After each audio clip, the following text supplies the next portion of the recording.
Fala, galerinha do xadrez, tudo beleza? Quem é que tá com saudade aqui do Mamediarov, galera? O lenhador Madeira! O jogador do Azerbaijão tem um estilo muito agressivo, é muito legal de ver ele jogando. Fazia tempo que a gente não acompanhava ele nos torneios e rolou o campeonato agora do Azerbaijão. Só gigante, Mamediarov sendo o número 1 do Azerbaijão, tá jogando aqui o torneio. A gente vai dar uma olhada no que ele anda aprontando aqui, que a gente tava com saudade dele, né?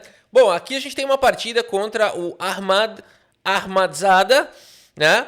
Faltou criatividade na família dele. Qual é o sobrenome? Qual é o nome dele? Ahmad. E o sobrenome? Ahmadzada. Mas tudo bem.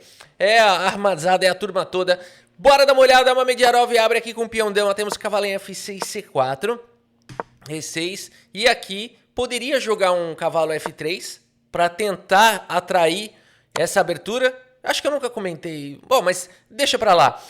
Vamos ver o que aconteceu aqui na partida. Cavalo C3. Você pensou o quê? Nunca joga Bogo-Índia. É verdade, é isso mesmo. Mas aqui não. Aqui a gente tem a defesa Ninzo-Índia. Porque o cavalo desenvolvido foi o cavalo de C3. Bom, E3 foi jogado. Por enquanto, agora o Mamediarov precisa desenvolver as demais peças da ala do rei. Roque coloca o rei em segurança. O bispo vem pro jogo e agora D5 ataca o centro. O cavalo desenvolve. O rei tá pronto para se esconder.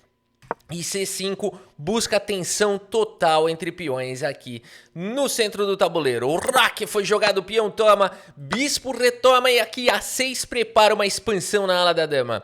Temos A3 questionando o bispo e depois das trocas, B5 foi jogado, o Mamediarov tem o bispo atacado, volta o bispo para casa de E2, já prevendo um possível ataque aqui na ala do rei. Bispo B7 foi jogado conforme previsto e aqui o Mamediarov toma o peão, fica com uma estrutura de peões um pouco esquisita, mas tem pelo menos um peão a mais. Cavalo de bem em D7 segue o desenvolvimento, as pretas vão recuperar esse peão à força. É muito fácil de atacar esse peão de todas as maneiras. Por isso, C4 foi jogado. O Mamediarov agora também tenta destruir a estrutura de peões aqui do armado. E aqui então temos peão toma. E depois de bispo toma, o cavalo recupera material, tudo igual. Um peão para cada um na ala da dama, 4 peões na ala do rei. Bispo B2 foi jogado pelo Mamediarov, dominando a longa diagonal de casas escuras. Par de bispos e cavalo contra par de cavalos e bispo, galera. Batalha de peças menores. Torre C8 foi jogado. Torre vem para C1, já traz a proteção para o bispo indefeso, antes indefeso. Dama em E7 foi jogado e agora bispo D4 coloca pressão no cachorro. Temos aqui o lance cavalo de C em D7, o cavalo dá uma recuada e agora a dama vem para B3, ameaçando o bispo aqui em B7 que está desprotegido e largando a defesa do cachorro. Lance corajoso aqui do Mamediarov, não é muito comum você fazer um lance desse em geral. A gente não quer danificar aqui a proteção do nosso rei. Tanto que o armado não perdoa. Bispo toma, peão toma e segue com E5 tentando abrir linhas. Par de bispos contra par de cavalos. E agora o bispo volta lá para casa de A1, o melhor lance da posição. Em B2 poderia começar a existir uns temas de raio-x. A dama tem que ficar protegendo o bispo. E agora seguimos com o lance E4, tentando abrir linhas de ataque para cima do rei do Mamediarov. Lenhador segue com dama B4, nada melhor do que trocar as damas quando seu rei está exposto. E aqui o armado vai para um lance muito criativo.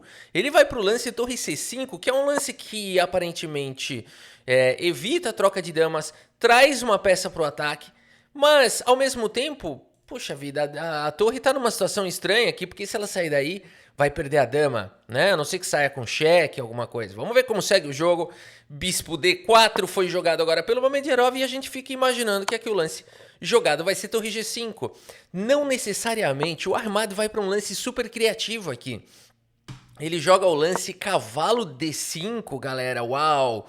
E agora, qual é o problema aqui? Ele tem a torre atacada, mas ele está atacando a dama, né, aqui do Mamediarov. E o Rafa, isso não me convenceu, porque bispo toma, captura uma torre e mantém aqui a dama atacada. E além de tudo vai ter uma torre atacada no futuro e o cavalo aqui também atacados. Parece que bispo por torre deve ganhar para as brancas aqui para o Mamediarov. A oportunidade é agora. Cuidado, nem tudo é o que parece no xadrez. Bispo por torre aqui é ruim. Não exatamente perde o jogo, mas perde a dama. porque aqui existe esse lance intermediário, dama G5 com cheque, né? E depois capturando a dama na sequência. Mas pelo fato de ter ainda algumas peças ameaçadas, as brancas ainda talvez consigam jogar um pouquinho. A vantagem das pretas não é tão gigante assim, mas pretas melhores. Por isso a partida seguiu com o lance bispo por D5 e agora a dama... Olha só o que fazer aqui, né? Pô, acabou de perder uma peça e aqui vai tomar e vai perder a dama. O que tá acontecendo? Não. Dama G5, primeiro com cheque, foi jogado pelo arremado, bem jogado. E depois de rei H1, torre por C1, trocando aqui as torres. Poderia jogar um torre por D5 aqui? Não, não poderia. Qual é o problema de torre por D5? É torre G1 já, partindo para um ataque imparável, né? Por isso todo cuidado é pouco. Torre por C1, cirúrgico. Torre por C1 foi jogada aqui, tem um bispo por F7 que o meu vizinho falou. Meu vizinho, o Felipe, falou, pô, por que ele não jogou bispo por F7 aqui? Né? Eu falei, para de ser mentiroso, o cara tá capivara do cara. E ele falou na janela, ele tava levando uma torta pra tia dele, ele tava passando, subindo. Bateu o olho um segundo e falou bispo por F7. Eu falei, mas e depois de bispo por F7? Ele falou, aqui tem torre por F7, e aí sim torre por C1 e brancas melhores. Por exemplo, depois de E por F3, tem torre G1 aqui com forte ataque, e mesmo que a dama saia e a torre tá segurando, dama C4 crava a torre e traz problemas práticos para as pretas. Ele falou com essas palavras. Eu falei, sai daqui, rapaz, o nome dele é Felipe, ele é neto do... Enfim, mas isso não aconteceu, o Mamediarov não foi pra esse lance, mas até faz sentido, né? Porque na verdade é o seguinte, você vai retomar aqui e vai perder o bispo. Então pelo menos rasga um peão a mais, né? Mas o Mamediarov acho que não quis abrir a coluna F, preferiu jogar torre toma. E depois de dama toma F4, mantendo aqui o rei dele protegido, mantendo aqui essa diagonal fechada. Dama em H5 foi jogado, buscando aqui cheque, ele quer dar cheque. A partida seguiu com dama em E7, o Mamediarov parte pro ataque.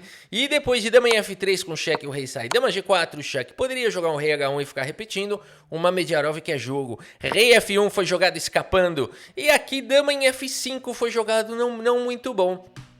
Ou dama H3 um pouquinho melhor, mas a ideia é jogar um cavalo F6. O quão fácil é jogar cavalo F6 aqui? É muito difícil, né, para um ser humano encontrar isso daqui, né? Porque não é um lance muito natural aqui você jogar um cavalo aqui no meio desses dois caras e estourar aqui a cobertura do rei, mas a ideia é jogar um dama H3 aqui, ó. Para de mentir, vai, Rafa. O que tá acontecendo aí? Você tá mentiroso pra caramba. Aí aqui toma e depois tem dama por H2, mas aqui as brancas, se quiserem, já empatam, né? Bom, galera, nada disso aconteceu. Dama em F5 foi jogado. Lenhador segue com dama G5, ameaçando o quê? A dama ou o mate? O que o lenhador tá ameaçando aqui? Se fosse vez das brancas. Se você falou capturar a dama, acertou. É muito melhor capturar a dama do adversário do que dar checkmate. Como é que é, Rafa? Ué, na prática é isso. Você pode dar checkmate, você vai acabar a partida. Você gosta de jogar xadrez ou não? Eu gosto. Aqui eu prefiro capturar a dama e curtir o prazer de uma posição vantajosa. Ô, Rafa, para com isso, dá mate logo. Aqui dama por G5 foi jogado, peão toma.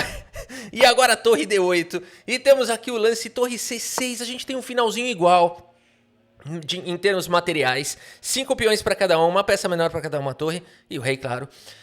Mas o lenhador começa com uma pequena vantagem, a iniciativa nesse final. Um peão enfraquecido aqui, bora pra riba dele. Tem temas aqui de mate na fileira do fundo, então tem que tomar cuidado. Cavalo F8 foi jogado e agora cai o peão de A6, cavalo em E6, vai pro ataque. Lenhador não quer perder nada aqui. Como é que ele faz pra defender aqui e aqui ao mesmo tempo? O bispo não pode defender, mas o bispo pode atacar. Bispo aqui em B6, segurando a rapadura. Não dá tempo de tomar esse peão. Por isso, torre C8 agora foi jogado. E aqui H4, mantendo-se com um peão a mais. H6 foi jogado. O peão toma, A4, dispara o peão. F5 tenta um contra-jogo, dá espaço para o rei. A5 dispara o pioneiro. Torre C1 com cheque, o rei vem para casa de E2, cheque com o dedo na cara. Mas rei D1 deixando aqui esse peão como isca. Dito e feito, torre por F2 iguala a questão material. 3 peões para cada um. Se fosse na escola agora, essa posição, bateu o sinal, na hora do recreio, né? O que o professor faz? O professor não tem um stockfish na cabeça dele. Não tá usando o tabuleiro DGT com barrinha real time de avaliação. O que o professor faz? Tem 30 alunos na sala jogando? Galera, conta o material aí, conta a peça e vê se tiver igual empatou, quem tem mais material ganhou, não é assim? Aí o pessoal conta a peça que empatou e vai jogar bola com, né? Vai jogar bola com um potinho de Todd, não é isso? Agora é o seguinte, galera, nada disso, porque aqui Mamedjarov segue atacando, tá na vez dele, torre A8 com cheque, o rei vem pra F7, A6, dispara o pioneiro. Torre B2 ataca o bispo na tentativa aqui de, sei lá, vou ficar com uma torre e um cavalo contra a dama, por exemplo, aqui esse peão avança, a torre toma, você fala que legal, vou dar um cheque aqui e vou jogar dama contra torre e cavalo. Não muito bom, aqui as pretas podem tentar fazer uma fortaleza, as pretas de fato podem até se jogarem muito bem, equilibrarem aqui, e claro, se as brancas errarem podem até virar o jogo. Por isso o lenhador é cirúrgico aqui, não segue disparando o peão, mas sim segue com torre B8 e agora o caminho tá livre aqui, livre para poder sorrir, livre para poder buscar o seu lugar ao sol e por isso nessa posição Ahmad abandona aqui a partida. Abandonou porque não dá mais, galera. O peão vai disparar aqui, né? Não adianta jogar a torre A2, vai jogar a 7 A8 e não tem o que fazer. E esse cavalo tá completamente controlado aqui pelo bispo, né? Não há o que ele possa fazer. Que partida sensacional aqui do Mamedjarov. Tiveram outras partidas também muito legais dele. Se vocês gostaram, postem aí nos comentários pra gente trazer outras partidas que rolaram aqui no torneio. O lenhador acabou não ganhando o torneio, ele ficou em segundo lugar. O Mahomed Muradli, que é outro jogador muito forte do Azerbaijão, acabou ganhando dele na final. Mas ele foi vice-campeão e trouxe partidas aqui incríveis, né? Então, se vocês gostaram, realmente, postem aí que a gente traz mais, tá bom? E aqui em terceiro lugar ficou o Suleimanli, que joga muito. Aydin Suleimanli jogou aqui disputa de terceiro e quarto, ganhou de maneira convincente aqui contra o Reed Samadov, que precisa ler um pouco mais. Talvez ele precisa ler um pouco mais de livros de xadrez, o Reed Samadov. Mas é isso, meus amigos. Espero que vocês tenham gostado aqui da partida e do vídeo. Muito obrigado pela sua audiência, um grande abraço para todos vocês e até a próxima. Valeu!